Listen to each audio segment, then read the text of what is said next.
soit rien de pays nous appelle.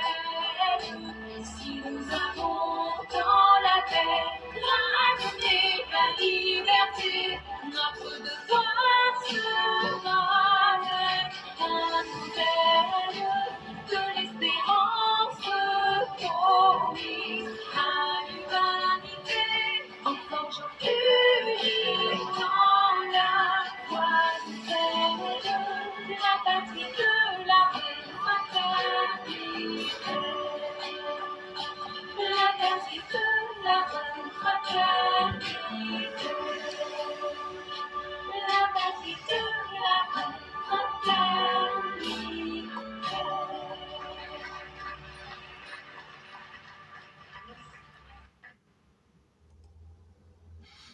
Bonjour mesdames et messieurs, bonjour à toutes les personnes qui sont présentes en ce jour du 20 février 2025. Merci à tous les élèves de la classe qui nous suivent en ce moment. C'est la voix du militant et nous laissons la parole à tous ceux qui veulent la prendre. Et donc en ce moment même, tous ceux et toutes celles qui souhaitent prendre la parole, vous pouvez vous signaler. Nous en avons exactement pour 1 heure du temps. Et donc, sans plus tarder, tous ceux et toutes celles qui voudraient prendre la parole peuvent se signaler pour que nous puissions leur donner la parole en ce moment même. Et nous ne pourrons pas faire de retour quant à ceux qui appelleront un peu plus tard, c'est-à-dire qui ne seront pas dans le temps. On est déjà piégé par le temps. Il nous reste maintenant 59 minutes. Et donc, ceux et celles qui voudraient bien exprimer leurs avis, en tout cas, l'occasion est laissée à chacun et à chacune de pouvoir le faire. Et nous espérons que les uns et les autres prendraient vite la parole parce que, comme je le dis, il nous reste 58 minutes pour finir l'émission. Et le temps, il est vraiment coincé et on ne pourra pas vraiment faire de l'à peu près. Et donc, tous ceux et toutes celles qui voudraient prendre la parole peuvent se signaler dès cet instant pour qu'on leur donne automatiquement la parole. Parce que le rôle de la voix du militant, c'est surtout ça.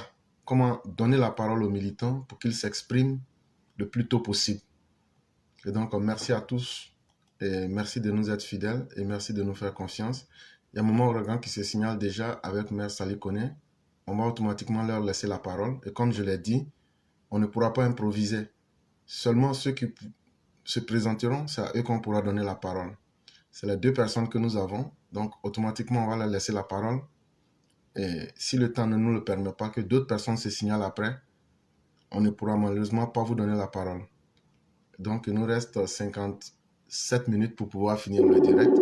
Merci à tous et merci de nous être fidèles et de nous suivre. Bonjour, chère mère. Allô? Allô?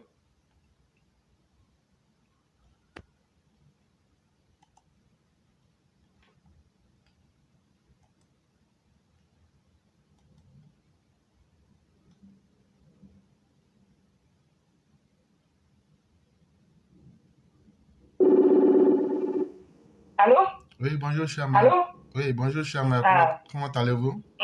Oui, bonjour, mon éclaireur pro-vérité. Je vais bien, merci. Ok, Dieu merci. Et vous? Oui, ça va, grâce à Dieu, tout va plus mieux. Dieu merci. Ok, donc on va vous laisser la parole.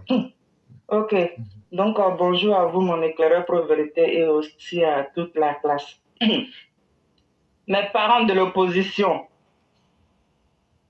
Ah, pardon, non, je parle. Oui, oui, bon, vous êtes des Ivoiriens certains, donc je ne me suis pas trompé. Mais je vais parler à mes parents conscients.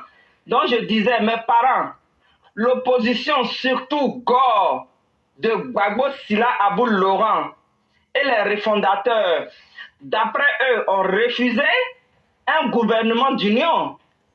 Normal, hein, mais d'union nationale. C'est normal parce qu'ils sont et ont été des calamiteux, des roublards et des catastrophes. Donc, Papa Do, qui travaille toujours, mais qui travaille, qui bosse, et dans son gouvernement, il ne faudrait pas qu'on se mente. Si aujourd'hui, il y a des gens qui parlent de bilan, quand un programme ou bien projet ou je ne sais quoi là, mais c'est normal, parce que ceux qui sont rentrés dans l'union gouvernementale là, en 2011 là, on sait que c'est d'infiltrés. C'est des saboteurs. Parce que si aujourd'hui, PDCI, de Bédier, des Tiam sont en train de gueuler sur la toile là, c'est parce que c'est eux qui ont saboté l'émergence. C'est parce que c'est eux qui ont empêché l'émergence d'évoluer. C'est parce que c'est eux qui ont empêché que les Ivoiriens soient heureux dans la santé, dans l'éducation, dans le social. Oui, c'est à cause de les PDCI là, de Bédier puis de Tekadja là. C'est eux là qui ont fait du mal aux Ivoiriens. C'est pas quelqu'un d'autre. Et puis aussi, il ne faudrait pas qu'on oublie, Soro Guillaume là, il a plein de saboteurs, d'infiltrés dans le gouvernement et dans la République. C'est pourquoi ceux-là aujourd'hui aussi là, ils sont en train de parler de bilan. Mais s'il y a un bilan à critiquer là, normalement c'est vous les opposants là, oui, les infiltrés là, à qui on donne des informations pour venir saboter le travail de Ado là. Vous comprenez? Vos histoires de oui, il n'y a pas de social, il n'y a pas on ne respecte pas, les gens ne sont pas soignés. Mais vous croyez que quoi? Même dans la police, il y a les parents de Soro. Même dans la police, il y a les parents de Bagbo. Même dans la police, il y a les parents de Bédier. Vous comprenez? Et même dans le gouvernement de Ado, il y a les parents des Sénégalais Tiam. Raison pour laquelle aujourd'hui, les Ivoiriens se plaignent. Ceux qui se plaignent là, c'est parce qu'ils ont fait exprès de ne rien foutre. Et c'est les mêmes là qui donnent des informations à ces vauriens qui sont sortis du gouvernement et qui sont en train de se promener n'importe comment dans le monde entier parce qu'ils ont volé et les voleurs sont toujours ensemble. Et aujourd'hui, même s'ils sont en train de faire croire qu'ils font des cotisations pour soi-disant PPCI, FPI de merde là, mais c'est parce que ces personnes-là, l'argent qu'ils ont volé là, papa il essaie. La Côte d'Ivoire. Oui, les Simon là, toi, Blé Goudé là, ta comédie de oui, les AS là, ils ont le droit de se comporter tel qu'ils font là. Mais toi-même là-haut, en fait là, c'est pas eux-mêmes que tu cherchais, c'est pas à eux que tu faisais du mal. Tu faisais du mal aux vrais Ivoiriens de la Côte d'Ivoire, du nord de la Côte d'Ivoire là. C'est à eux que tu faisais du mal parce que tu as dit, si les Nordistes se plaignent que leur fils, Ado, va devenir président de la Côte d'Ivoire, qu'il persiste. Mais c'est qu'un Quadio, un Dibé, peut aussi se plaindre pour son enfant. Eh oui, c'est ça la Blé Goudé là, c'est ça il a signé. Donc, toi l'incarné de Bagou et puis de Simone là, toi Blé Goudé là, ça se comprend parce que tu as juste de l'attaquer un bilan. Tu as fait quel emploi dans la Côte d'Ivoire pour pouvoir occuper des jeunes, c'est vrai qui disent qu'ils ont toujours fait là. Et puis, il y a problème de John Jay. Hey, John Jay. Toi, tu sais qu'il y a problème aujourd'hui? Mais en 2000 ou bien en 99, là, tu étais où? Tu étais où? Parce que quand on voit tes démissions, là, tu as vieilli. Donc, autant de Bagou, là, tu pouvais faire quelque chose dans il y a problème. Mais comme par hasard, subitement, toi, aujourd'hui, tu fais émission, et puis c'est dans le budget là que tu fais ton émission, on ne te voit jamais à l'intérieur du pays. C'est bizarre. Donc, vous voyez ces personnes-là, j'ai dit, papa Ado, nous là, on voit les chantiers. Et mon métro là, j'ai dit, je suis dessus. Il a parlé matin, midi, soir, tu as travaillé, tu as resté. Tu ne vas pas bouger. Tu as tous les tralala là. Et puis, tu as vu, tu as donné papier à ce Tchakadja sénégalais là. Il est venu foutre la merde en Côte d'Ivoire. Un voleur, un usurpateur, un falsificateur. Parce que ton papa, donc, tu ne parles pas. Donc, monsieur ne se gêne pas pour mentir. Mais ils ont le syndrome du mensonge dans le corps. Raison pour laquelle ils réagissent comme tels qu'ils sont. C'est des vieillards. Moi, je dis c'est des AES. Faut pas se mentir. Ceux qui sont choqués là, ceux-là, c'est les vieux de Ségou là. Les AES ghanéens de PDCI que vous voyez là, c'est des faussaires, c'est des bandits, des voleurs. Ils ont volé en 93 et maintenant ils veulent revenir voler encore en 2025. Et puis nous on va rester là. Et puis là, le microbe là, ils vont venir sur la toile pour raconter n'importe quoi. Mais ça ne se passera pas comme ça. Et Clara, je ne sais pas s'il y a d'autres personnes. Hein? Oui, il y a d'autres personnes qui sont là. Il y a 4 personnes qui sont là. Bon, je vous respecte. Je suis encore une bonne élève. Je vais quand même avoir pitié de ces personnes-là. Sinon, là, franchement, ceux-là, il y a tellement à dire.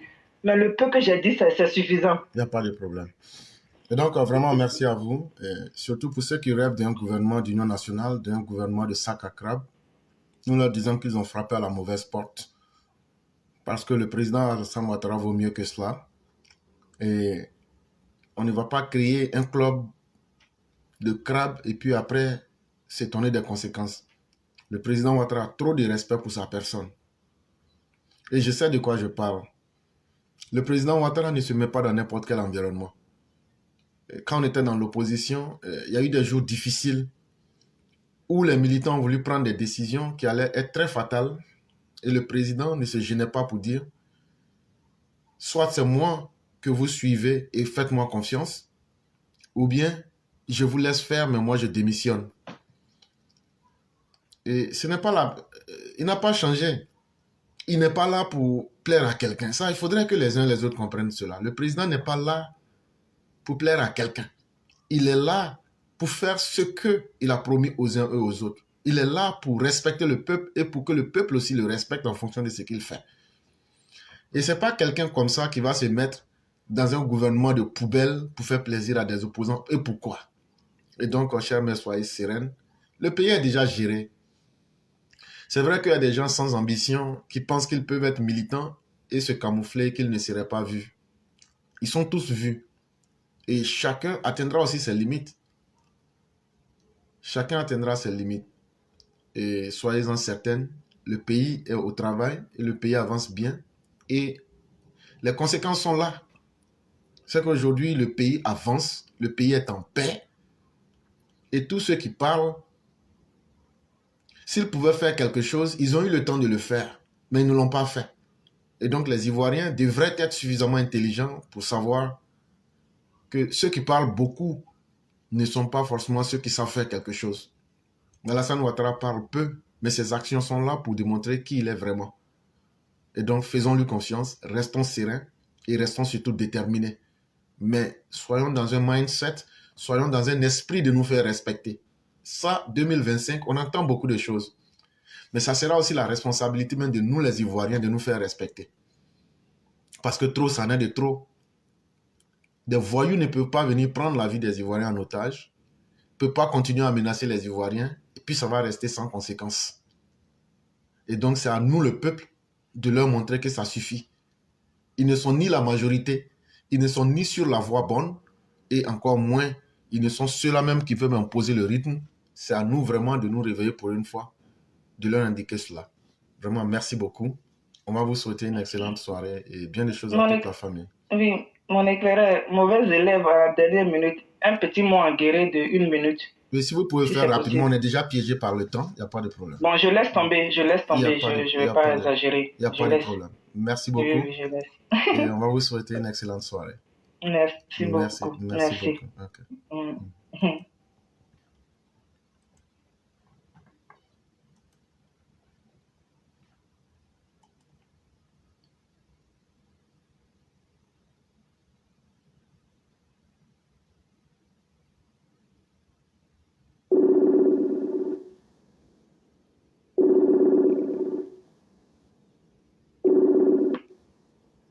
Allô?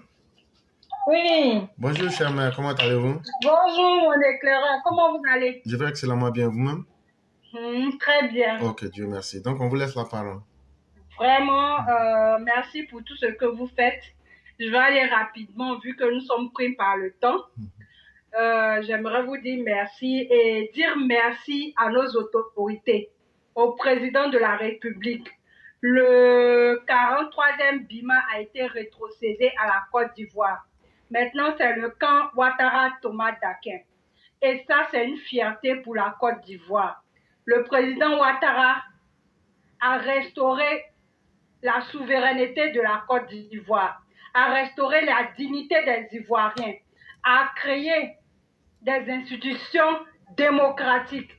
Et ça, toute notre vie, nous lui en serons redevables. Et là, nous lui disons merci. Merci à tous ceux qui travaillent avec le président Alassane Dramane Ouattara. Merci à tous nos sécurocrates. Merci aux forces de l'ordre. Merci à tout le monde. Merci. C'est ce que je voulais dire aujourd'hui. Et dire aussi que nous serons sur TikTok. Abonnez-vous massivement pour que nous puissions faire nos lives. Hier, nous avons fait un live vraiment toute la soirée. On compte sur vous. À très bientôt. C'est ce que je voulais dire. Merci beaucoup, chère mère. Merci infiniment de ce que vous venez de dire. Et c'est ce que nous disons, mieux vaut juger par les actes que les propos. Et c'est de façon responsable et de façon concertée, sans vraiment créer le désordre ou bien le manque de respect, que la Côte d'Ivoire, a décidé de prendre son destin en main. Et ça, de manière très responsable. Et c'est comme ça que les États doivent réagir. Parce qu'il y a le présent, il y a eu le passé, mais il y aura surtout l'avenir. Quels que soient les rapports que les autorités françaises auraient eu avec nos pays africains, il y a la manière surtout de se séparer, surtout dans quelles conditions nous autres pays africains sommes. Nous sommes des petits pays qui sont en voie de développement et qui ont besoin de la technologie.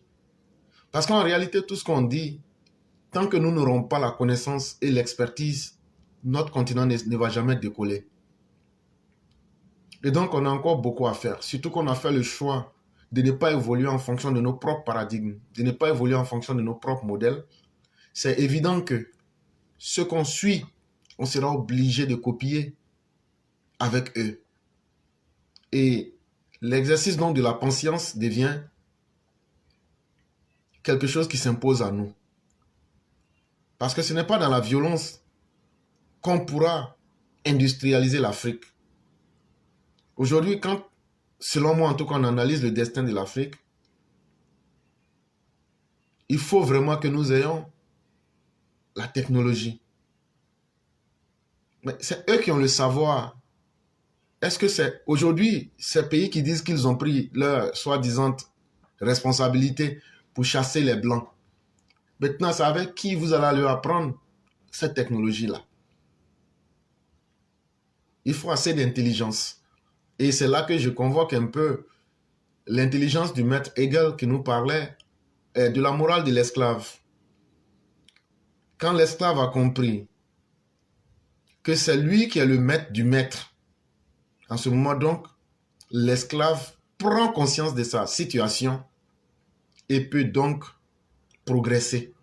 Ça veut dire quoi? Ça peut s'imposer dans tous les rapports humains. Quand tu te rends compte de ta faiblesse et que tu transformes cela en une force, tu peux prendre cela pour dominer. Parce que l'esclave, quand il se rend compte que le maître a besoin de lui pour tout et pour rien à la fois, il peut transformer cette situation-là pour que le maître soit encore beaucoup plus dépendant de lui. Et dans cette dépendance-là, tu arrives petit à petit à trouver ton chemin jusqu'à te libérer toi-même. On en a vu l'exemple ici aux États-Unis. Quand l'heure est venue de libérer les esclaves, ceux qui ont été abandonnés dans le vide, on leur a dit, bon, vous êtes libres, partez. Mais dès le lendemain, ils ne savaient plus ce qu'il fallait faire. Et jusqu'à aujourd'hui, les conséquences restent. Parce que toutes ces personnes qui se sont jetées dans le vide pour dire non, on voulait la liberté pour la liberté, quand vous venez et que vous étudiez la sociologie américaine, je vais parler des Américains noirs, vous voyez cette grande différence-là. Mais ceux qui sont restés, qui ont compris que ce n'est pas en se libérant et puis être dans le vide qui va les aider, quand vous remarquez, ce sont ceux-là parmi les Américains noirs qui sont éduqués, qui ont encore de la structure morale et qui se maintiennent encore dans un certain chemin de vision de la vie. Et c'est un destin auquel personne n'échappe. La vie est ainsi faite, soit tu luttes ou soit tu péris. Et la question, c'est de savoir qu'est-ce que les Africains veulent. Un continent qui ne peut même pas se défendre.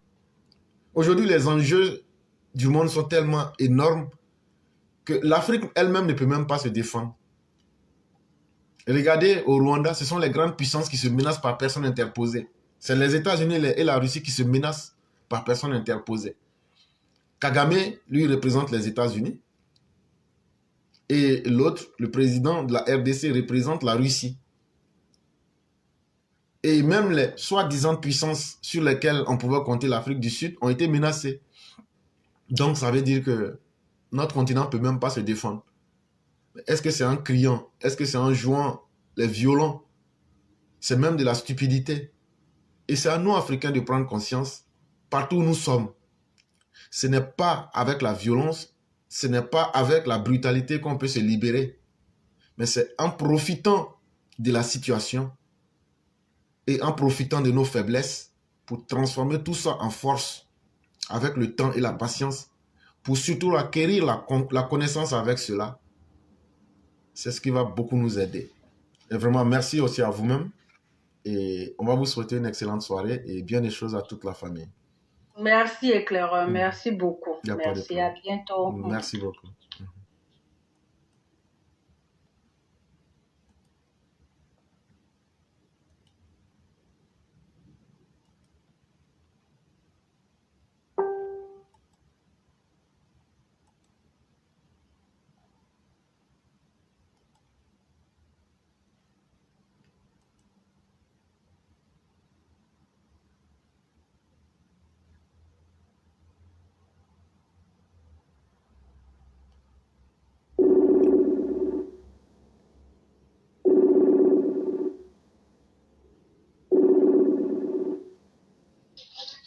Allô? Allô? Oui, bonjour, cher mère. Bonjour, professeur. Comment vas-tu? Je vais très bien. Vous-même? Alhamdulillah. Ok. Et la famille? La famille va excellemment bien. Et de votre côté? Alhamdulillah, on ne se plaint pas. Ok, Dieu merci. Donc, on va vous laisser la parole. Oui, merci. Bonjour à toi. Bonjour à tous ceux qui nous suivent du côté de TikTok. Merci pour les tapotages. Merci de sécurité le live. Et bonjour à tous ceux qui sont du côté de Facebook aussi. Vraiment que Dieu nous garde dans ses grâces. Tapotez et mettez les cœurs pour sécuriser les lives. L'éclaireur, tout à l'heure, tu parlais. C'est-à-dire, chaque fois quand tu parles comme ça donne froid au dos, au fait, quoi. Moi, je trouve que l'Africain, il faut que nous-mêmes, les Africains, nous nous asseyions pour nous demander quelle est notre place dans le monde, au fait. Parce qu'avec ce que tu viens de dire tout à l'heure, là, ça donne vraiment froid au dos.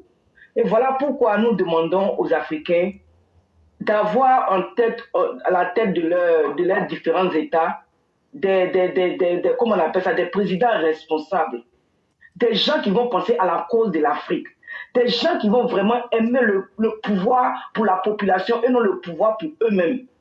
Parce que franchement, l'éclaireur, quand tu regardes comment le monde là évolue, et puis la manière dont en Afrique on se comporte, souvent on se demande même que, franchement, les gens qui vont étudier et puis rentrer là, qu'est-ce qu'ils apprennent? Franchement, parce que moi je trouve que quand tu sors pour aller chez quelqu'un, quand tu te dis que chez quelqu'un est meilleur que chez toi là, quand tu sors pour aller chez lui là, c'est pour amener chez toi aussi les bonnes choses que tu as vues là-bas ou bien. Effectivement. Mais qu'est-ce que... Désolé? Non, je disais effectivement. Mais franchement, quand on regarde notre pauvre Afrique, et puis c'est ceux qui peuvent faire quelque chose, ceux qui aiment leur peuple, ceux qui veulent le changement de leur pays, c'est ceux-là qu'on combat. Regardez le président Alassane Ouattara. C'est quelqu'un qu'on doit combattre en Afrique.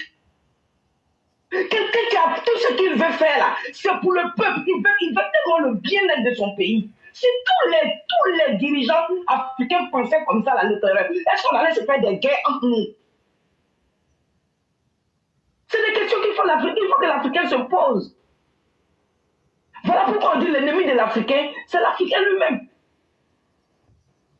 L'ennemi de l'Africain, c'est l'Africain lui-même. Regardez la Côte d'Ivoire, comment la Côte d'Ivoire est aujourd'hui. Normalement, là, la politique autrement, là, on ne devait même plus dire à quelqu'un. La politique devait se faire autrement. Mais aujourd'hui, là, qu'est-ce qu'on voit? Ils vont s'allier même avec les ennemis. Hein, des gens qui veulent nous déstabiliser, pour déstabiliser la Côte d'Ivoire. Avec ça, l'intérieur, quand est-ce que l'Afrique peut changer? Mais tout ce qui peut faire changer l'Afrique, c'est la mentalité des populations.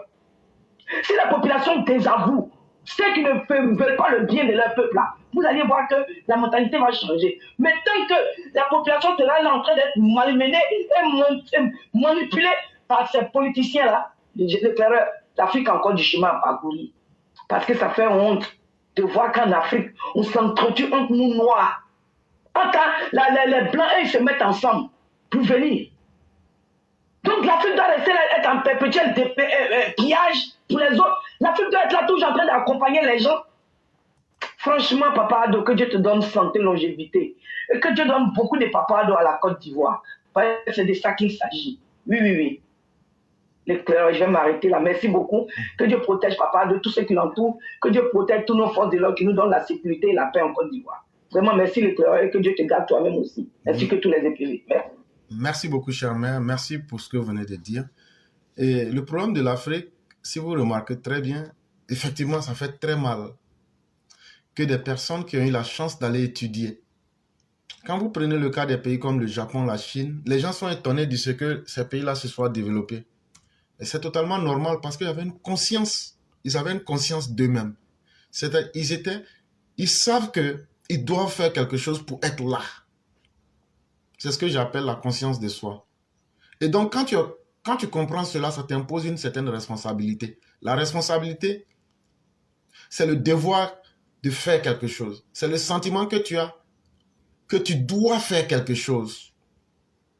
Malheureusement, beaucoup de nos intellectuels ont transformé leur savoir en une zone de trahison pour les peuples africains. C'est une honte que des gens disent « j'ai le bac ». Parce que le bac, c'est le premier diplôme d'université en fait. Mais même déjà le BPC, c'est suffisant dans la vie. J'ai dit même déjà le BPC, c'est suffisant dans la vie. À plus forte raison, venir dire j'ai le doctorat, je suis ceci, je suis cela. Mais quand tu regardes autour de toi, ça n'a servi à rien. Ça n'a servi qu'à venir exploiter nos propres peuples pour prendre un salaire. Regardez les pays comme les États-Unis. On ne juge pas un homme en fonction de ses diplômes, mais on juge un homme en fonction de ce qu'il produit dans n'importe quel domaine où il se trouve. Quel est le résultat qu'il donne? Malheureusement, l'intellectuel africain n'a pas fait mieux que de penser à lui-même. Et c'est pourquoi vous verrez des gens qui disent, j'écoutais hier des partisans d'étudiants qui disent qu'il a fait 23 ans en train d'étudier, d'avoir un savoir, et c'est ce qui le rend exceptionnel. Mais il est devenu tellement exceptionnel qu'il ne peut même pas dire la vérité à ceux qu'il veut diriger. Il est devenu tellement exceptionnel qu'il ne peut pas respecter le peuple qu'il aspire à diriger. Vraiment, il en a appris. Parce que ne pas être capable d'être honnête envers ceux qui vous font confiance et ceux que vous voulez diriger, prendre leur destin en main, si c'est ça l'intellectuel africain, c'est que nous ne sommes vraiment pas au rendez-vous. Et il est important que les populations comprennent cela. Quand on parle comme ça, les gens se disent, mais qu'est-ce qu'on a à voir là-dedans? Mais en réalité, c'est votre destin qui est en train d'être joué en ce moment. C'est maintenant que tout se joue. Parce que la manière que toi, tu vas finir ta vie, c'est là que vont commencer tes enfants et tes arrière-petits-enfants. Et aujourd'hui, on remarque que dans tous nos pays africains, les intellectuels comme les dirigeants veulent d'abord endoctriner le peuple, veulent maintenir le peuple dans l'ignorance. Parce que, selon eux, s'ils arrivent à faire cela, ils peuvent maintenir et maîtriser le peuple. Mais c'est justement ça aussi qui se retourne contre eux. Parce que quand tu maintiens l'ignorance autour de toi-même, tu ne deviens que le maître des ignorants. Et quand tu es le maître des ignorants, c'est ce qui fait que nous restons toujours des pays pauvres. Parce qu'il n'y a pas de lumière autour. Il n'y a pas d'homme assez éclairé pour pouvoir guider et dire ce qu'il fallait dire. Regardez un monsieur comme Chaka Dian, qui dit avoir été quelqu'un qui allait apprendre chez les Blancs. Mais dans mes recherches, je viens de découvrir que Chaka Dian a fait des programmes et des stratégies économiques, comment l'Afrique doit être dominée par la France. Ah oui, j'ai fait ces découvertes-là, c'est dans un document de 170 pages. C'est un document qui est au ministère des économies et des finances de la France. Demain, je vais donner ce document à tout le monde ici et je vais expliquer. Bon, imaginez-vous un tel individu. Après avoir pris le temps de vendre méthodiquement l'Afrique, Chaka Dian, avec les Insous et bien d'autres, ils étaient 5 personnes, la France leur a demandé, réfléchissez comment nous pourrons mettre notre domination économique sur l'Afrique. Et ils ont réfléchi, ils ont produit des stratégies pour que la France puisse dominer économiquement l'Afrique. Comme je le dis demain, avec le temps, je vais détailler et mettre le document à la disposition de tout le monde. Bon, des gens comme ça, quand ils se réveillent un matin, pour dire qu'ils viennent pour aider l'Afrique, est-ce que, en fonction de ce qu'ils ont fait, Quand vous-même, vous avez déjà été des négriers, vous avez vendu votre continent. Toi-même, tu as donné les stratégies à quelqu'un, comment te dominer. Soit tu viens en agent espion de cette personne, ou bien toi-même, tu viens en victime résignée, donc tu ne peux rien apporter. Et donc, faisons beaucoup attention. Chers Africains, ce n'est pas tout ce qui brille qui est forcément de l'or. Et c'est à nous de savoir faire la différence.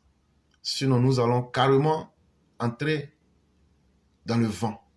Et vraiment, merci beaucoup, chère mère. Merci infiniment pour tous les efforts. Et puisse Dieu permettre aux uns aux autres de comprendre. Amen. Quand on prend la réalité de la Côte d'Ivoire, les gens pensent qu'on est là pour parler. Simplement, ce n'est pas pour faire plaisir aux gens. C'est pour vous avertir que tout le monde ne peut pas être même chose. Il y a encore quelques rares personnes qui sont honnêtes et qui vous disent la vérité. Ce message qu'on dit là, on ne parle pas du RHDP, du RDR, du FPI, ou même du PPACI, ou même du PDCI. On vous met en face de votre propre conscience pour que vous compreniez la vie elle-même. Si tu commences cette vie et que tu en ressors sans avoir rien compris, en réalité, ça aurait été une perte de temps.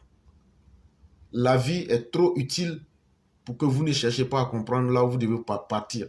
Et la meilleure manière d'avoir compris la vie, c'est de faire mieux que nos parents.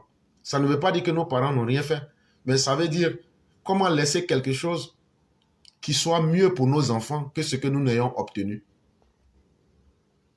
Si moi, mes parents m'ont laissé peut-être 10 francs, si moi, je m'arrange à laisser 1000 francs à mes enfants, même en mourant, je saurais que j'ai laissé et que ma vie n'a pas été inutile. Et malheureusement, les politiciens, quand ils remarquent les mentalités et la manière de faire la politique, depuis 1960 jusqu'à aujourd'hui, très peu de politiciens n'ont pas fait leur aggiornamiento, c'est-à-dire n'ont pas fait leur mise à jour pour essayer de respecter le peuple lui-même.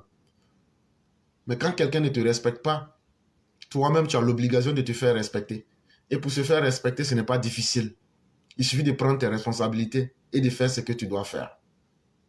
Vraiment, merci beaucoup, chère mère. Et on va vous souhaiter une excellente soirée. Merci l'éclaireur, tellement bien dit. Merci infiniment et excellente journée à toi également. Merci beaucoup. Mesdames et messieurs, nous allons aller avec la toute dernière personne. C'est le grand maître Yann. Et c'est avec lui que nous allons fermer le direct du jour.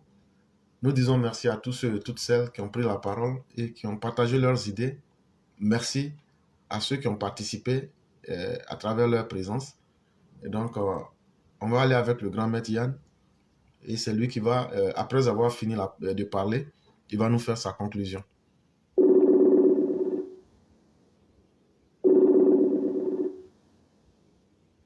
Allô? Oui, bonjour le grand maître. Allô? Oui, bonjour mon grand temps, comment ça va? Je vais très bien, vous-même? Ça va, Dieu merci. Ok, Dieu merci. Donc, on va vous laisser la parole. Merci beaucoup. Mon grand temps, voilà, je voudrais en fait essayer de... Ce que tu as dit, c'était pas vraiment... ce que tu viens de dire, c'est tellement vrai que j'aimerais juste apporter un petit commentaire là-dessus. Mon grand oncle, je pense qu'aujourd'hui, l'Africain, je ne veux même pas... L'Africain est tellement irresponsable, tellement insouciant, dû peut-être à, je sais pas moi, à son état d'être, son état de conscience propre à lui-même. Mais aujourd'hui, le meilleur que les hommes politiques en Afrique, la plupart des hommes politiques en Afrique font, ce qu'ils font, c'est de représenter le colon, d'être l'analogie du colon après le colon, et de faire pire même que le colon. Voyez, on n'a pas la notion de poser des actes par rapport à nos propres intérêts et à l'intérêt de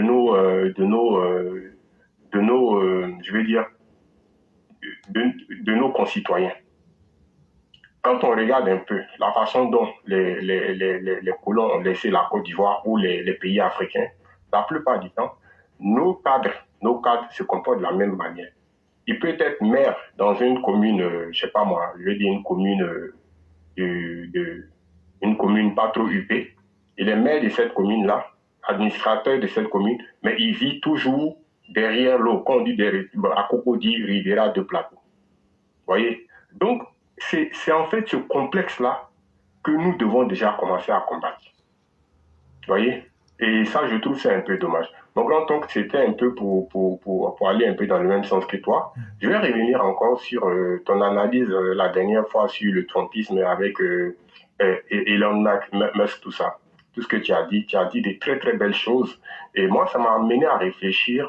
Je te pose la question, est-ce que aujourd'hui, ce n'est pas je vais dire, le populisme qui est en train de monter, ce n'est pas aussi la faute des démocraties qui ont montré leur suffisance à vraiment respecter la volonté du peuple.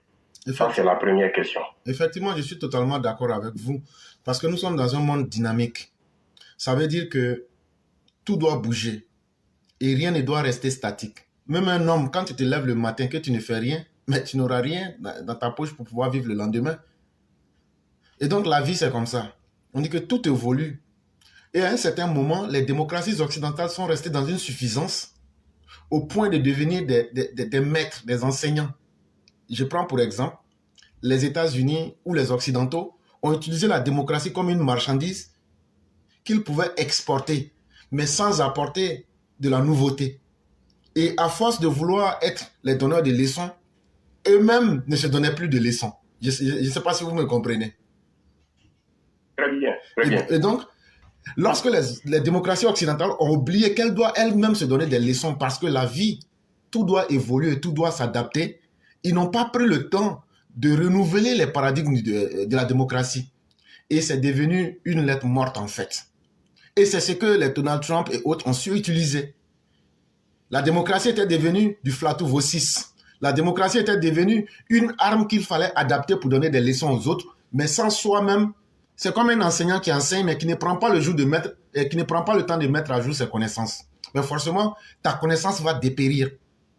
Et c'est ce qui a fait que les démocraties occidentales ont connu un dépérissement parce que ceux qui devraient faire vivre cette démocratie ne se sont pas eux-mêmes adaptés avec la réalité pour adapter cette démocratie et essayer de proposer de nouveaux éléments dans cette démocratie-là. Et donc, effectivement, les populistes profitent de ce dépérissement de la démocratie, se disent quoi? Utilisons l'arme de la démocratie contre elle-même. Même quand tu prends aujourd'hui, la démocratie était devenue tellement pauvre qu'il n'y avait plus rien à faire. Ce qui restait à faire, c'était de dire, bon, est-ce qu'on ne peut pas légaliser l'homosexualité quelque part? Bon, en fait, quand tu viens, que tu regardes, tu étudies profondément les démocraties occidentales, il n'y avait plus rien à faire, il n'y avait plus rien à inventer. Or, le grand maître Nietzsche nous dit que le surhomme, c'est celui qui sait détruire. C'est celui qui sait casser les tables de la valeur. Ça veut dire ce qui était érigé en valeur là.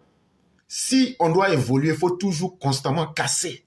Et c'est pourquoi il avait dit que Dieu était mort, pas parce que Dieu, le grand, est mort, mais parce que les valeurs qui étaient là au temps de l'Antiquité, où les gens croyaient à la magie, où les gens croyaient à la religion, où les gens croyaient au dogme, lorsque nous sommes venus dans les siècles des Lumières, la connaissance et surtout l'expérimentation des nouvelles valeurs scientifiques ont cassé les anciens modèles de pensée qui étaient là et qui étaient considérés comme des voies. Parce que même quand tu prends l'islam, quand on dit par exemple Malik Yaoumiddin, mais quand tu prends le mot din, c'est ce que je veux prendre ici, parce que ça veut dire le maître du jour du jugement. Mais quand tu prends ici, on te dit Yom Din. Mais le din ici, est-ce que ça veut dire din en tant que religion ou bien est-ce que ça veut dire din en tant qu'un chemin? En réalité, ça prend les deux sens. Et ici, ça veut dire quoi? Maître du jour de la rétribution. Mais cette rétribution-là dépend aussi des principes que toi-même tu mets dans ta vie de chaque jour. Donc le jugement, c'est chaque jour. Toi, on t'a dit, il faut te contrôler. Tu as déjà tu peux avoir le diabète ou bien tu peux avoir l'hypertension. Mais toi, c'est ce qui peut provoquer ça que tu prends. Mais tu es en train de faire ton jugement comme ça. Et donc ce jour du jugement-là, c'est maintenant. C'est à toi-même de décider. Et c'est la même chose pour les sociétés. À titre individuel comme à titre global, c'est des choses qui existent pour tout le monde. Une société doit évoluer ou bien elle périt. Et dites-moi, Depuis, je vais parler de 1960, qu'est-ce que les démocraties ont apporté des valeurs nouvelles? Même aux Occidentaux eux-mêmes, rien. Mais plutôt, ils sont restés dans la promotion même de ce qui les faisait dépérir intellectuellement, moralement. C'est vrai, nous le savons tous. La société occidentale a atteint ses limites, ça on est d'accord. Et ça ne nous fait pas peur. Parce que il y a eu des grandes nations qui ont existé avant le monde occidental. Mais à chaque moment où le monde doit passer à une nouvelle manière de voir les choses, il faut avoir le courage. C'est ceux qui ont le courage de casser les tables, les valeurs là, qui apportent quelque chose de nouvel. Et c'est ce que les démocraties occidentales n'ont pas compris. Elles sont restées dans un dépérissement rigoureux en devenant des enseignants qui eux-mêmes ne mettaient pas à jour leurs connaissances. Et donc des gens comme les Trump et autres viennent et disent quoi? Utilisons l'arme de la démocratie contre elle-même. Utilisons par exemple, quand Trump dit par exemple, je ne reconnais que 2 gens. Tu peux être l'homme le plus démocrate au monde, mais si il y a combien de personnes qui sont des homosexuels sur la terre? Mais tu seras d'accord avec lui. Donc ils utilisent les éléments les plus faciles à blâmer en tant qu'erreur pour invalider la démocratie occidentale à l'intérieur d'elle-même. Parce que Trump et autres, ce sont des fruits même de la démocratie. Et donc, quand ces personnes-là prennent les arguments pour retourner contre la démocratie, ça leur permet d'utiliser un nouveau modèle. Et dans ce nouveau modèle-là, ils sont en train, comme je dis, ils sont en train de réinventer la politique. Parce que derrière ce concept, les démocraties seront obligées forcément de s'adapter ou bien de périr. Et ça, on est en train de voir aujourd'hui à quel niveau, à quel nouveau type de gestion on aura réellement à faire. Si vous remarquez aujourd'hui, tout le monde est inquiet dans le monde. On ne sait pas avec quelle politique le monde est réellement géré. Est-ce que ce n'est pas avec le mercantilisme? Est-ce que ce n'est pas avec le transactionnalisme politique? Et donc, c'est ce qu'on est en train d'étudier, on est en train de voir. Et puis, on est en train aussi d'analyser les limites par anticipation. Et vraiment, c'est ce que je peux dire pour l'instant. Peut-être que les termes ont un peu dépassé les uns et les autres, je m'en excuse. Et parce qu'on n'a pas le temps. Sinon, j'aurais pu développer ça de façon très simple. Donc, je vous laisse la parole. Merci beaucoup, mon grand oncle. C'est une très, très belle analyse. Moi, j'aimerais simplement ajouter quelque chose à ce que tu dis. Aujourd'hui aussi, on voit qu'on est sous l'influence des forces de l'argent à travers les banques et sous les forces de la technique. À travers l'exemple, le symbole de cela, c'est Elon Musk, qui aujourd'hui, grâce à son appropriation de la technique, est en train de devenir une personne incontournable, en parenthèse, dans l'évolution des choses. Vous voyez, et c'est la première, moi, à ma connaissance, c'est la première fois qu'une personnalité de la high-tech a aussi une influence comme ça, je vais dire, politique même, au sein même de la plus grande puissance démocratique occidentale.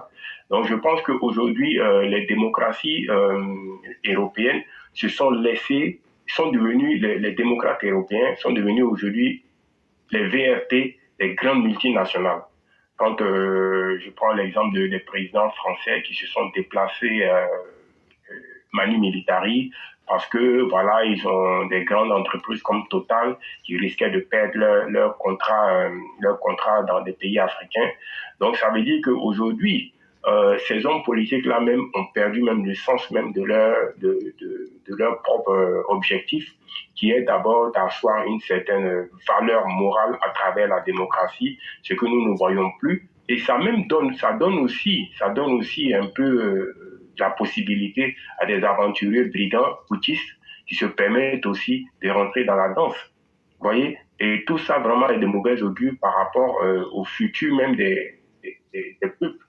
Quand on voit par exemple qu'aujourd'hui, si nous n'avons pas des personnalités comme le président Ouattara, qui ont une forte personnalité et une intelligence hors pair, qui sont capables d'apporter cette sécurité et cette sérénité-là au peuple ivoirien, je pense que nous sommes vraiment mal barrés parce que la sous-région risque de devenir vraiment une poudrière et qui ne fera que arranger comment il s'appelle, les intérêts de quelques individus assoiffés de sang, comme les chiens errants qu'on connaît tous qui sont en train d'errer à nos frontières et prêts à éventrer la République. Donc vraiment, j'aimerais, c'est une interpellation que je fais, que vraiment on essaye vraiment de dire à nos hommes politiques vraiment de privilégier l'intérêt de peuple. Parce que aujourd'hui, même si eux ils sont au pouvoir, ils vont pas diriger des cadavres. Vous voyez? Et puis leur intérêt pour lequel ils sont prêts à éventrer la République ne pourra pas les empêcher de mourir ou ne pourra pas les rendre immortels en gros. Voilà ce que j'aimerais dire. Je te dis merci beaucoup pour cette belle intervention. Pardon, une dernière chose, s'il te plaît. J'allais oublier mon compte, donc si tu me permets rapidement. Maintenant, le rapprochement de Trump et de Poutine, n'est-ce pas, n'est-il pas fait, ce rapprochement-là n'est-il pas fait pour éloigner un peu Poutine de la Chine, qui est pour moi, selon moi, le plus grand adversaire, le plus redouté des États-Unis. Voilà un peu, c'est ma dernière question. Merci beaucoup. La géostratégie est un jeu dans lequel où tu seras obligé forcément de choisir l'intolérable ou bien l'inacceptable. Et donc, ça veut dire que c'est un jeu d'intérêt. Et chacun fera son jeu. Et effectivement, Poutine, je ne sais pas, je ne maîtrise pas toute sa science. Pardon, je vais parler de Trump. Je ne maîtrise pas là où il veut aller. Mais une chose est évidente, le vrai enjeu aujourd'hui, c'est l'Ukraine. Celui qui va posséder l'Ukraine aura le monopole de la technologie à travers les terres rares. Or, la Chine et les États-Unis sont en train de se concurrencer sur comment j'ai appelé ici, l'intelligence artificielle. Celui qui aura l'Ukraine aura donc la capacité de décider de faire le prochain roi du monde.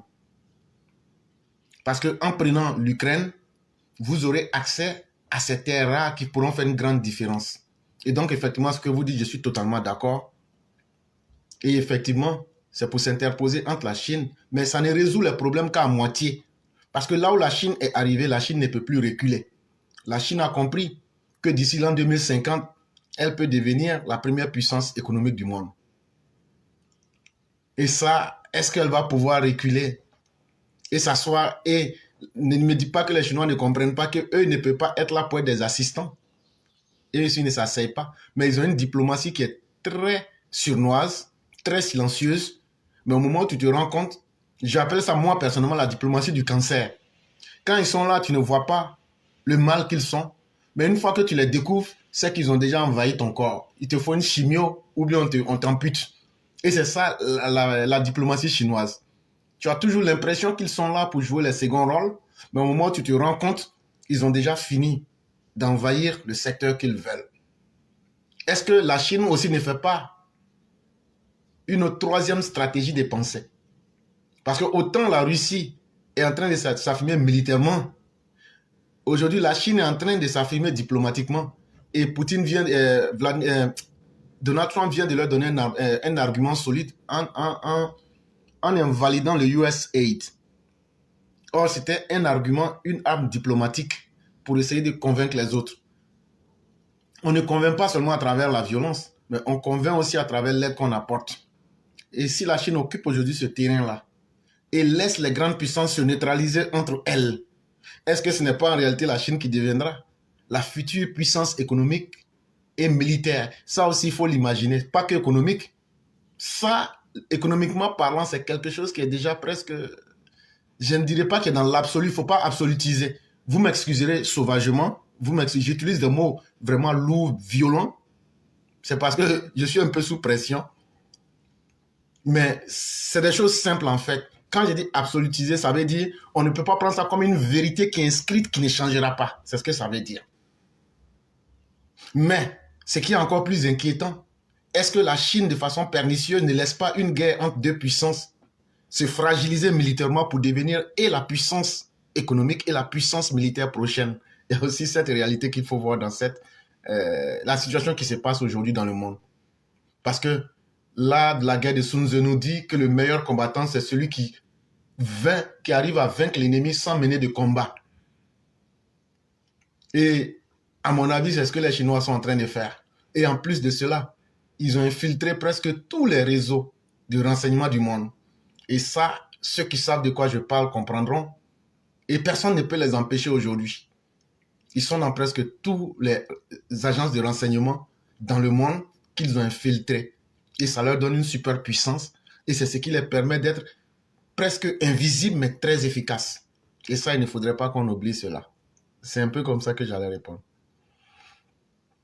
Merci beaucoup, mon grand père. Merci, merci. Et puis, bon, je laisse la parole. Si vous permettez avant, c'est vous qui devez faire la conclusion. Je vais lire rapidement, okay. Je vais lire rapidement quelque chose. Je ne vais pas détailler, mais pour amener l'homme noir à réfléchir, pour ceux qui comprendraient. C'est un texte du grand maître Hegel. L'Afrique, d'une façon générale, est le pays replié sur lui-même et qui persiste dans ce caractère principal de contraction sur soi. Elle se compose de 3 parties que nous devons rigoureusement distinguer. La diversité de sa constitution géographique est si remarquable que son caractère spirituel lui-même, dans sa diversité, reste lié aux déterminations physiques. L'Afrique est, pour ainsi dire, composée de 3 continents qui sont totalement séparés l'un de l'autre et n'ont aucune communication réciproque. L'un se trouve au sud du désert du Sahara. C'est l'Afrique proprement dite. Le haut pays qui nous est totalement inconnu, avec d'étroites bandes côtières au bord de la mer. L'autre, situé au nord du désert, est l'Afrique, pour ainsi dire, européenne, un pays de côte. Le troisième est le bassin du Nil, la seule vallée d'Afrique qui se rattache à l'Asie. L'Afrique septentrionale donne sur la Méditerranée et s'étend vers l'ouest jusqu'à l'Atlantique. Elle est séparée de l'Afrique méridionale par le Grand Désert, qui est une mer asséchée, et par le Niger. Le désert sépare davantage que la mer. Et la nature des peuples que l'on rencontre sur le Niger manifeste cette séparation de façon particulière et nette.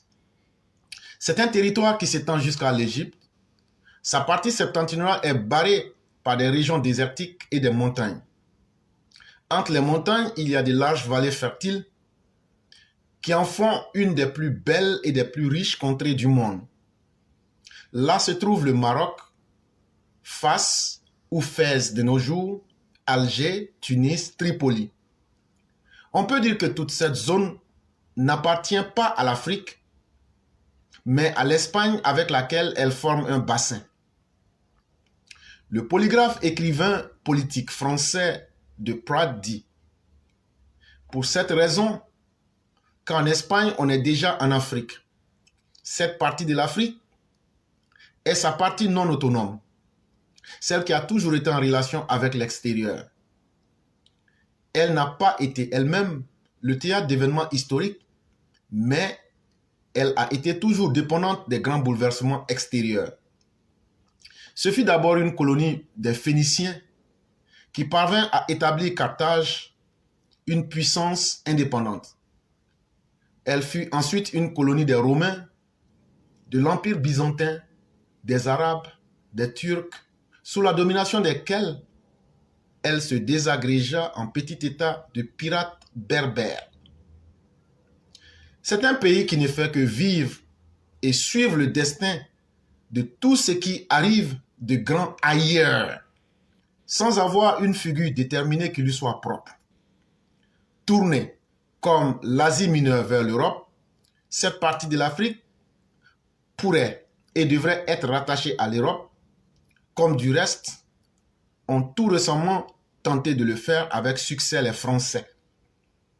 L'Égypte, c'est-à-dire le bassin du Nil, qui tire son existence et sa vie de ce fleuve, appartient en revanche à ces territoires dont nous vous avons dit qu'ils formaient un centre, qu'ils étaient destinés à devenir les centres de civilisation grande et autonome. Sa participation au trafic de la Méditerranée, au début interrompue, fit ensuite développer de façon intense. L'Afrique proprement dite est la partie de ce continent qui en fournit les caractéristiques particulières. Ce continent n'est pas intéressant du point de vue de sa propre histoire, mais par le fait que nous voyons l'homme dans un état de barbarie, de sauvagerie, qui l'empêche encore de faire partie intégrante de la civilisation. L'Afrique, aussi loin que remonte l'histoire, est restée fermée, sans lien avec le reste du monde. C'est le pays de l'or, replié sur lui-même, le pays de l'enfance, qui, au-delà du jour de l'histoire consciente, est enveloppé dans la couleur noire de la nuit. S'il en est ainsi fermé, cela tient non seulement à sa nature tropicale, mais essentiellement à sa constitution géographique. Encore aujourd'hui, elle demeure inconnue et sans aucun rapport avec l'Europe. L'occupation des côtes n'a pas incité les Européens à avancer vers l'intérieur. Le pays forme un triangle. À l'ouest, la côte de l'Atlantique ou le golfe de Guinée forme un profond angle rentrant. À l'est, le cap de la Bonne-Espérance jusqu'à Cap Gardafoui, c'est la côte du Grand Océan. Au nord, c'est le désert et le Niger. La partie la plus septentrionale a un autre caractère à cause de sa relation avec les Européens.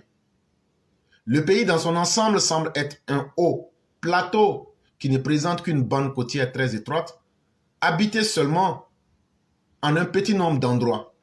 Dès qu'on avance vers l'intérieur, on trouve presque partout une ceinture marécageuse. Elle forme le pied d'une ceinture de hautes montagnes, traversée par quelques rares fleuves qui eux-mêmes ne permettent aucune relation avec l'intérieur, car leur percée n'a eu lieu que peu au-dessus du niveau des montagnes et seulement en des lieux étroits où se forment fréquemment des chutes d'eau non navigables et des courants qui se croisent avec violence. La partie septentrionale de l'Afrique proprement dite semble ainsi fermée par un semblable barrière montagneuse des monts de Lune au sud du Niger. Je vais m'arrêter là. C'était pour vous dire un peu, le texte est extrêmement long, mais pour vous dire que l'Afrique a beaucoup à faire. Il faudrait que nous réveillons nos esprits. Et donc, chers grands maîtres, nous vous laissons finir la conclusion. Je dis merci à tous ceux qui nous ont suivis.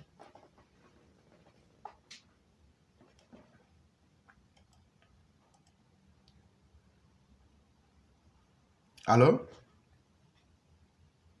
Ok. Allô, oui. Ah, je parlais. Je pensais que je n'avais pas coupé ni le micro en marche. Ok, je disais merci beaucoup, mon grand temps. Merci vraiment pour ton érudition et puis ta capacité quand même à éveiller en nous cette conscience-là même de se remettre en cause à chaque fois quand l'occasion se présente.